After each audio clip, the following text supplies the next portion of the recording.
What's the creepiest thing you've seen other families do?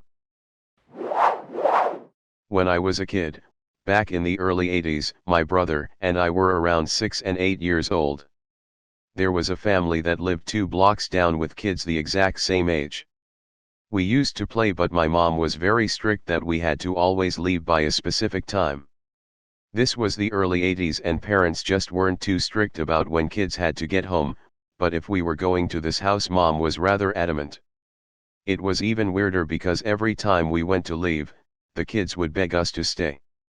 It got a little weird, and all I remember is we just quit going over there.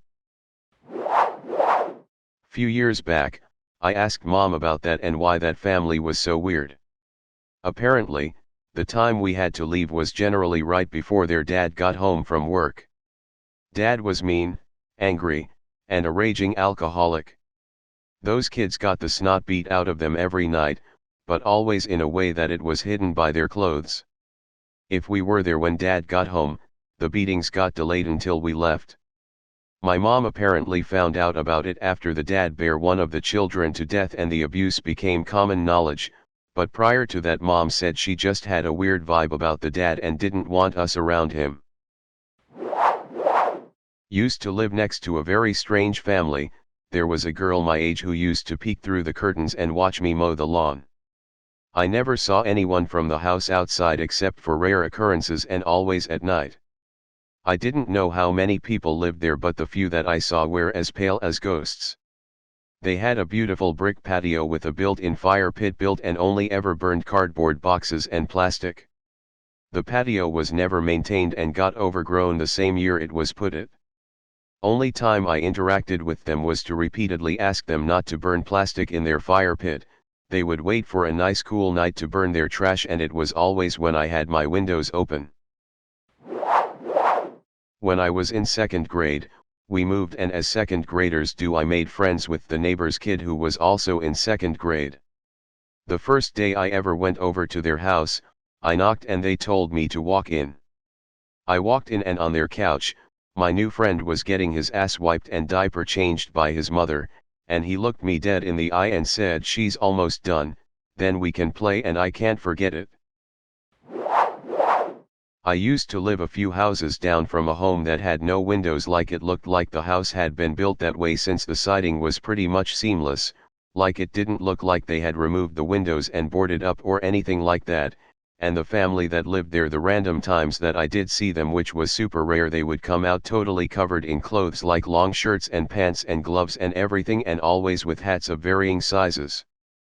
I ended up finding out that they had a skin disorder where they were basically allergic to light or something like that, so it went from creepy to pretty interesting when I found that out, lol, but before that I avoided that place like it was cursed. My family has this, both my brother and my aunt. My brother has gotten better, but when we were kids, there's photos of us in Disney in the summer with my brother in a hoodie, jean, hat, and gloves. His sensitivity has gotten better and is no longer that severe, still has the sensitivity and will be in a lot of pain with sunburns. My aunt still has it pretty bad. When we go to the lake house during the summer, when we're all on the dock partying in the sun, she sits inside. The only days she hangs out on the beach are when it's overcast and misty. I have this sensitivity too, but very mildly, and it only bothers my face. But let me tell you, it hurts. I know what it's like to have a regular sunburn, but nothing compares to it. It feels like you're literally burning from the inside out and nothing helps. Aloe doesn't do anything. In fact, for me, on my face, it amplifies the burn. The only thing you can really do is sit in an air-conditioned room with cold rags, which is exactly what my brother and aunt do when they feel like their entire body is burning from inside out like that. It sucks and it's real, no one ever believes me. Allergic to the sun, like okay. I dated a girl, Mandy, in high school whose neighbors looked like an average middle-aged married couple. They didn't have kids but had 2 little dogs they treated like kids. Dressed them up, took them around town, talked to them like they were talking to a kid that understood, that kind of stuff. We just figured maybe they couldn't have kids, so no big deal, and kinda felt sorry for them. Other than that, they looked like a very loving married couple. Walked around with hands in each other's back pockets, always saying I love you, that sort of stuff. Years later I bumped into Mandy and we talked for a bit. At one point I brought up the neighbors and their dogs and she got real serious. She found out a couple years after high school that they weren't a married couple, they were brother and sister. I dated a girl, Mandy, in high school whose neighbors looked like an average middle-aged married couple. They didn't have kids but had 2 little dogs they treated like kids. Dressed them up, took them around town, talked to them like they were talking to a kid that understood, that kind of stuff. We just figured maybe they couldn't have kids, so no big deal, and kinda felt sorry for them. Other than that, they looked like a very loving married couple. Walked around with hands in each other's back pockets, always saying I love you, that sort of stuff. Years later I bumped into Mandy and we talked for a bit. At one point I brought up the neighbors and their dogs and she got real serious. She found out a couple years after high school that they weren't a married couple, they were brother and sister. Funnily enough, I opened this thread to talk about my neighbors who I suspect have some really weird family dynamics going on. I was invited over for Christmas drinks once and they spent the entire time making really uncomfortable blue jokes. Actually not even jokes, literally just arguing about who had the biggest dick and asking the matriarch of the family to judge between her, adult, son, husband, and brother. Okay, this is my own family, but a pretty weird thing. My family, extended included, really likes to hang around cemeteries a lot. Bored? Let's go to the cemetery and walk around. On a car trip and need to stretch your legs? Cemetery. We even had picnics in cemeteries. I have a lot of distinct memories of my mom, aunts, and grandparents taking me and my cousins to get McDonald's or pack a PB&J for a cemetery picnic. We'd just spread out a blanket and eat lunch next to literal dead people. We were never disrespectful of the graves or anything, just, imagine going to a funeral and seeing a random family having a picnic there. Cemeteries are set up as a park-like atmosphere for a reason. People used to go there, spend the day visiting their past relatives and loved ones, picnic, and generally recreate. Bear in mind that you kinda had to make the day of it due to the travel aspect, wasn't as though you could just jump in the car and pop in and out real quick. In Philadelphia, there are a couple of very old cemeteries that have really made big strides in getting people from the neighborhood to use it as a green space, park setting, even as a horticultural preserve. It's very beneficial to the community instead of a giant old dead swath of land. It wasn't at all weird until more modern history. What's weird is when you get some old grump yelling at kids, playing, laughing, and just being kids, in a cemetery for being disrespectful. The dead don't care. My mom told me that when I was an infant, she had a close friend who had a baby around the same time as I was born. This friend of hers also had a husband, who worked a lot, and therefore she was often alone with the newborn, that she would leave alone in their apartment all the time to head to the store and buy cigarettes and or groceries. She did that with absolute no shame in the world and as if it was the most normal thing. One time when my mom was visiting with me as a baby, she, friend, straight up asked if they should leave the babies and head down to get something to eat. My mom was in shock, like, what? No. We can't do that. And the friend apparently had just shrugged and told her, well, it's just across the street. That's when my mom quit their friendship for good. There was a kid in my class, we were around 7 years old, and her parents routinely left her and her younger sister all alone at home while they went out on vacation. They would tell her stuff like, "Mommy and Daddy need a break from you too, okay sweetie," when asked why they couldn't join their parents.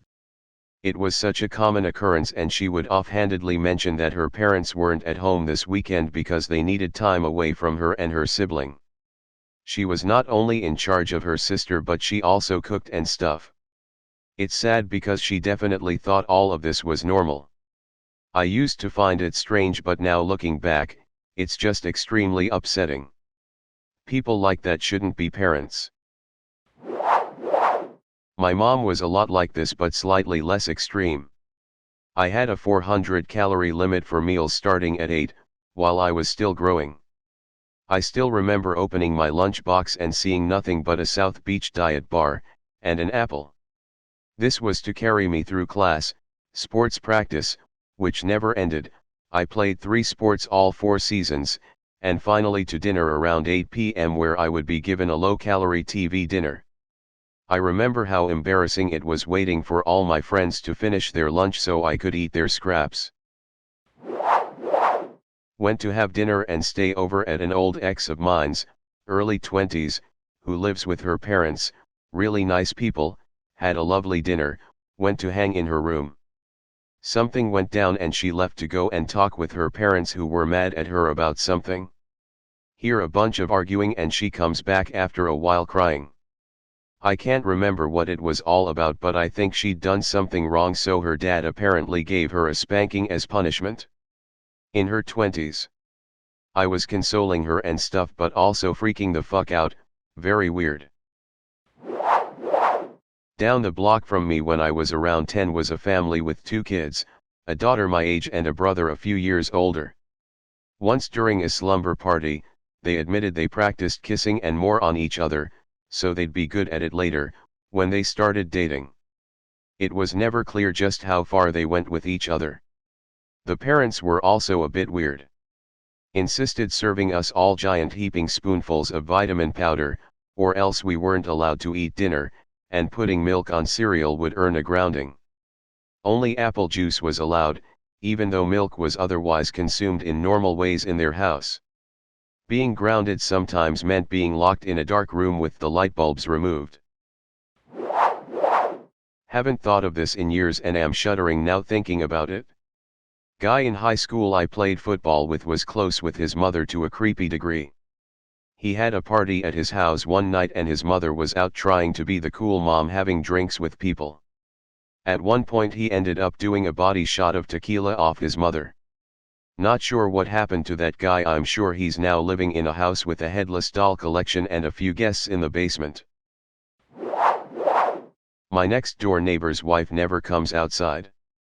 I was pulling into my driveway one afternoon and glanced over at the husband walking into his front door. It was pitch black in there at 1 p.m. in the afternoon. Pitch black.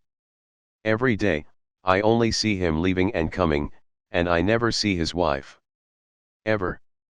She doesn't work, so she's home. But in all the 4 years I've lived here I've never seen her come outside. Maybe she's super reclusive, but I sometimes wonder what the hell kind of life she lives in there. Based just on people I know, that could be a ton of things. Light-sensitive migraines or severe insomnia would be the 2 I'd say are most likely. My wife has severe insomnia. Our bedroom used to be in a south-facing room with no trees outside. We used a combination of foam boards and blackout curtains to block light.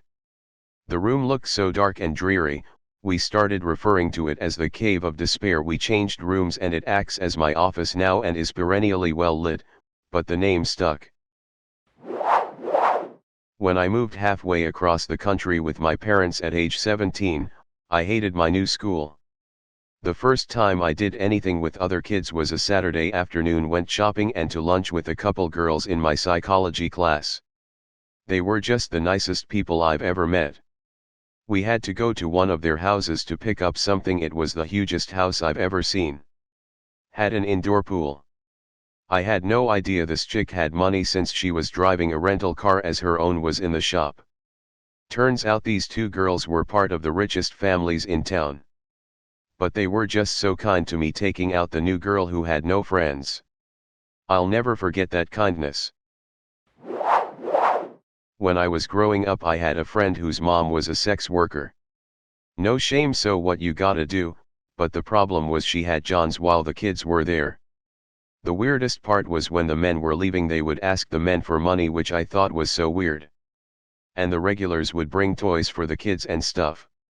And one night me and my friend were like 10 and one of the men kept calling and then showed up and was banging on the door and windows.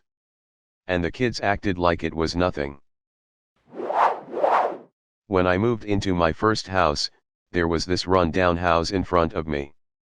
I didn't think much of it, there was a family who lived there and they seemed normal. Until one day when I came home from work I saw a dead bird on my doorstep, but not just any dead bird, it looked like it had been stepped on multiple times. I cleaned up what was left of the bird until the neighbor boy from the house across talked to me later that night. He told me on how his mother tells him to practice kindness towards others, which meant acting like a damn cat. Apparently his mom approved of his behavior. Kid scared me and gave dead birds to almost everyone. Thank God they moved away.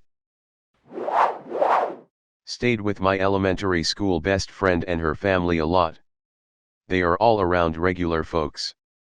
One night we're up late talking etc. and she asks if I want to see something but I can't tell anyone. She showed me. Sure. We get up and tiptoe through the dark house to the den. She grabs a 6x8x2 porcelain jewelry box off the side table and opens it. Full to the brim with old boogers. Her whole family of 4 would pick their noses and then mush the fresh boogers into the booger box to form a booger collection. All different shades and varying degrees of crusty. Just chillin' inconspicuously on the side table. I was unable to look at any of them in the same way afterwards. It's been 20+ years but I think about that more often than I'd care to admit, lol. I've thought about this so much I've commented this lil story before under another question. I just want the world to suffer with me, I suppose. Not the weirdest shit but I had a friend in high school. His mom's boyfriend always seemed really aggressive towards my friend and his mom, but he really liked me for some reason. One time I was at their house and my friend and I would kick a soccer ball around. Sometimes it hit the bushes, which the boyfriend didn't like, and he said something like, "If the ball hit the bushes again, I'm gonna be really pissed." Well, naturally it did, and the boyfriend, he was sitting on the front porch, ran inside and came out with a big knife, proceeded to swing the knife at my friend who ran, and then he took the ball and punctured it, then went back to sit on the porch without saying anything. Later I found out that he was gang-related, and when the mom tried to get a divorce he cut the brakes in her car. At the end of my street there was a family with 3 girls of various ages. We befriended the oldest because we were shitty and just wanted to use the pool and trampoline. All 3 were weird. The oldest had an Irish accent but was not Irish, dressed like she was homeless, and had horrendously bad hygiene. The middle was a mute that would just stare at us and sometimes walk around the neighborhood without clothes on. The youngest we called Cave Girl. Never spoke a discernible word and routinely destroyed anything along with a lot of biting attacks. The weirdest was we went over to swim and didn't see cars in the driveway and no one answered the door. So being the shitbags we were, we jumped the fence. To our surprise the entire family was naked in the hot tub. I saw their mom full nude with a jar of peanut butter in her hands. Awkward staring for what seemed like forever. We never went back after that. I knew a girl in college whose family was like that. She said her parents were so robotic and methodical. Her twin brother never found it odd. She said she had a good life and nothing bad ever happened, but every morning her mom was up and breakfast ready at the same time every day. Dinner was also at the exact same time every day and they had to wear formal clothing at every dinner, nice dress, hair done, nice shoes. For her high school homecoming dance her parents made her twin brother be her date. She showed me the pictures her parents took of them that night. It wasn't till she got a little older than she realized the way her parents did things wasn't very normal in comparison to other families.